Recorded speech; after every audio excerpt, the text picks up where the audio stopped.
Volume 4, Chapter 77, Tory Lands in New York. These conflicting tendencies are highly important in assessing the results of large-scale land confiscation in New York, from which the state received $3 million in proceeds.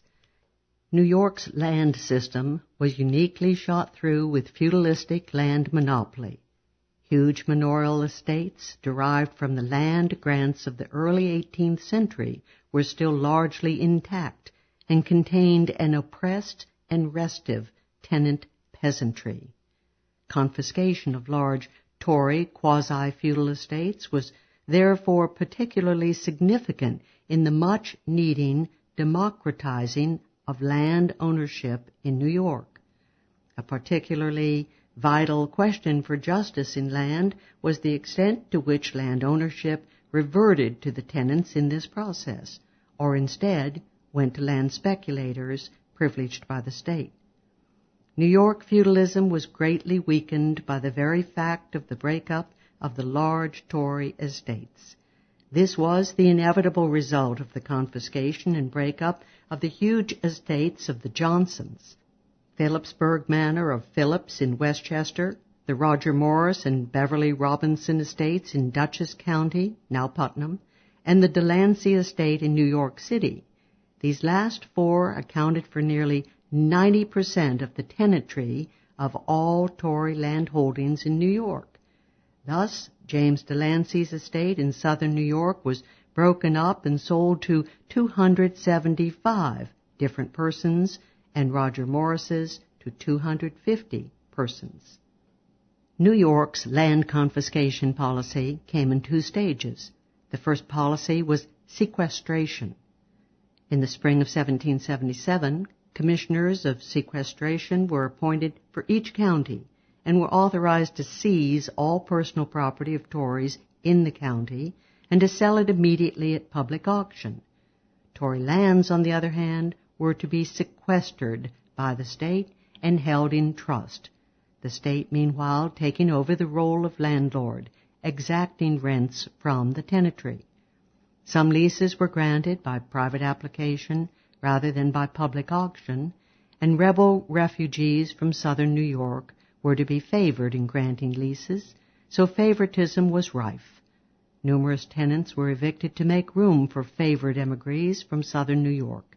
The tenantry soon found to their dismay that government feudal landlords were just as oppressive as private landlords, just as tyrannical, just as cruel to squatters, and just as prone to compel eviction for non-payment of rent. Ferment by the disgruntled tenantry quickly took the form of pressing for outright confiscation and sale of the Tory estates. The greatest pressure occurred in South Dutchess County. On the one hand, this area was the frontier nearest British control and filled with rebel refugees from Westchester. On the other hand, the landlords in the area were mainly Tory, and hence their tenants had a strong economic incentive to become ardent Whigs and press for outright confiscation and breakup of the estates. In October 1778, 448 citizens of Dutchess County petitioned the Assembly for a confiscation bill.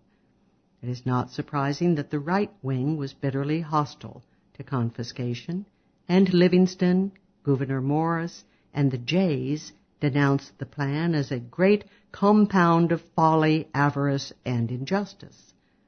The moderate centrist, Governor Clinton, strongly opposed the confiscation laws. The leader in the Assembly for confiscation was the old anti-landlord champion of the tenant struggles of the 1760s, the independent freeholder Dirk Brinkerhoff of Dutchess County. The veteran John Moore Scott was also a leading advocate of confiscation. The great confiscation laws of 1779-80, in fact, were driven through solely by mass pressure from below, pressure against both Clinton and the ultra-right. Thus, a confiscation bill passed in February 1779, but was vetoed by the Council of Revision as unjust and an attainder. The veto precipitated a great crisis in New York politics. Radical victories swept the spring elections in 1779, elections which took place in Orange and Ulster counties with pro-radical militia batteries ominously maneuvering near the polling booths. In the fall session of the 1779 Assembly, 2/3 of the delegates were new and radical. It was this session that drove through the radical legislation of New York during the Revolution. As the fall session opened in October, the New York legislature passed a tax law authorizing discriminatory assessments against suspected Tories. More important, on October 22, the same month as the peak of Pennsylvania radical strength in the attack on Fort Wilson, it passed a law attainting for treason a long list of Tories and confiscating their estates. 59 Tories were thus attainted for treason and expropriated. Once the lands were confiscated, the crucial question became, would these lands be divided and sold into private hands? If so, then land monopoly would be dealt a tremendous blow. The lands would be divided and parceled out and irretrievably democratized. But if not, if the lands were rather kept by the state, then the land monopoly system would be retained, the tenants kept in their place, and perhaps the lands would even be returned to the large Tory owners. As a result, the conservatives in the legislature, led by the wily lawyer and longtime representative of the feudal landlords, Egbert Benson of Dutchess County, devoted themselves to trying to block the division and sale of the Tory lands. Staunton Lind has pointed out that this very question, the division and sale of confiscated feudal lands, proved to be a turning point in both the English and French revolutions. In England, a major factor in the Cromwellian counter-revolution was strong opposition by Presbyterians and London merchants to the sequestration and sale of royalist and bishop-owned lands. And in France, a crucial feature of the Reign of Terror was to be the Jacobin decision to sell off confiscated feudal lands in small lots at low bargain prices in order to get the land into the hands of the peasantry. In both revolutions, it was this decision to take the crucial step to smash feudalism and turn the lands over to the peasantry that alienated the middle-class land speculators and helped wreck the revolution. Fortunately, the United States did not suffer from that great weight of feudal land. Hence, the task of the revolution against feudalism was far easier, except in the case of slaveholding plantations, and the resistance far smaller. The radicals kept up a drumfire of pressure on the New York Assembly for sale of the lands throughout the 1779-80 sessions. Every county sent petitions for immediate sale. Finally, after a great deal of resistance by the Senate, the final step was taken in democratizing and liberalizing the land system, sale of the confiscated lands. The bill became law on March 11, 1780. To make things easier for the tenantry, the patriotic tenants were excused from all arrears in rent, and the lands leased to the émigrés were sold on the same terms as the rest. We come now to a critical problem in judging the social effects of the confiscation of Tory land. How were the sales conducted? In the French Revolution, moneyed speculators, instead of small peasants, acquired the feudal lands. In the English, most confiscated land found its way back to the original owners. What of the New York lands? Recent researchers have shown that the bulk of land sales did go to tenants rather than speculators, and that a significant leveling and democratizing of the feudalistic land structure in New York did take place.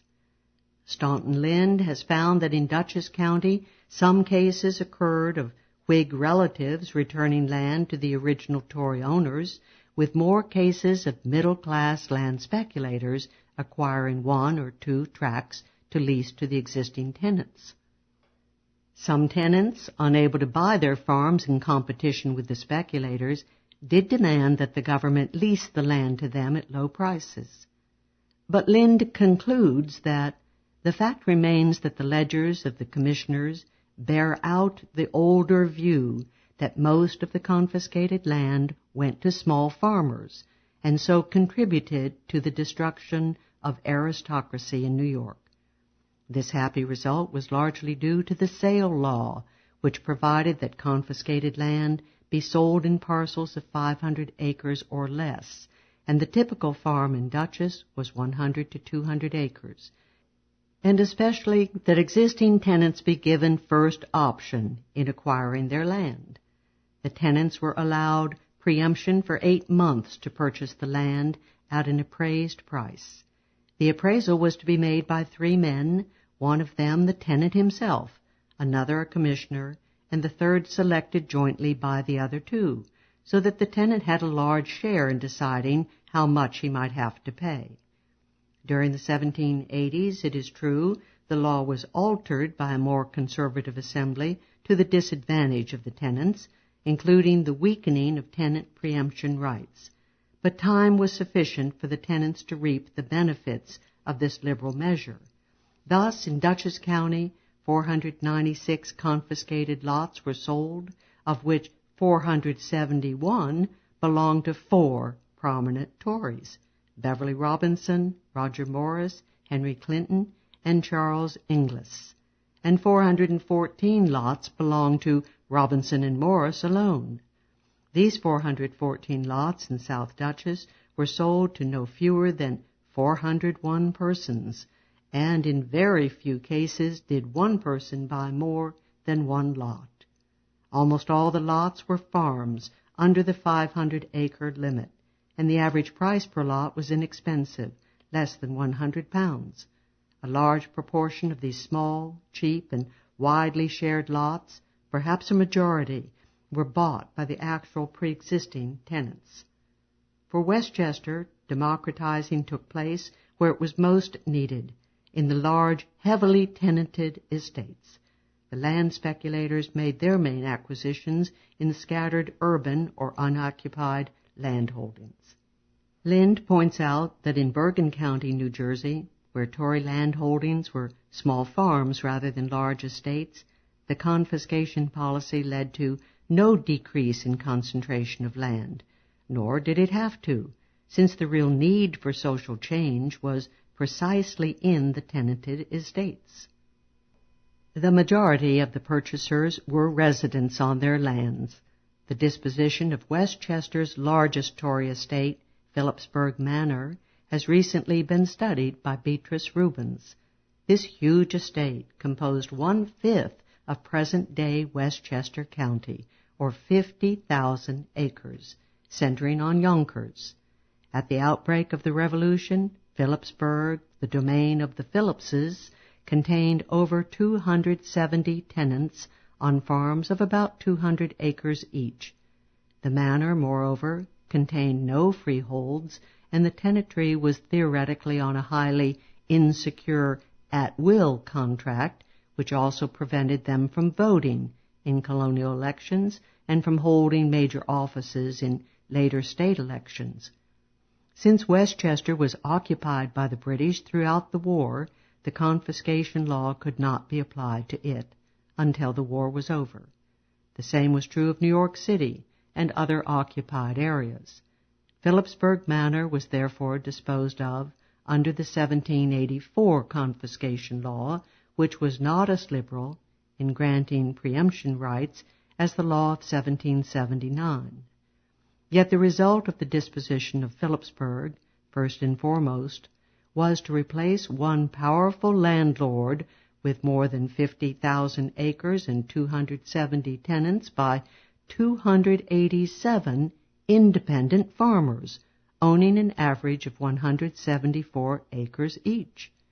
Moreover, more than 2/3 of the purchasers bought farms which they themselves had worked as tenants of the estate. Various heirs of tenants are not included in these figures. and many purchasers were really stand-ins who resold the land to tenants who had not been ready to preempt at the designated time. Furthermore, the commissioners were very lenient and helpful to the preempting tenants, extending their credit for payment beyond the letter of the law. The extent of liberalization of land tenure at Phillipsburg was therefore obviously enormous. It is true that throughout the confiscated lands of New York, the tenants, not being granted their tracts outright, were often forced to buy the lands on mortgage, and sometimes lost their lands to the mortgagor. But this was only a fly in the ointment of their newly found prosperity and status as owners of their land.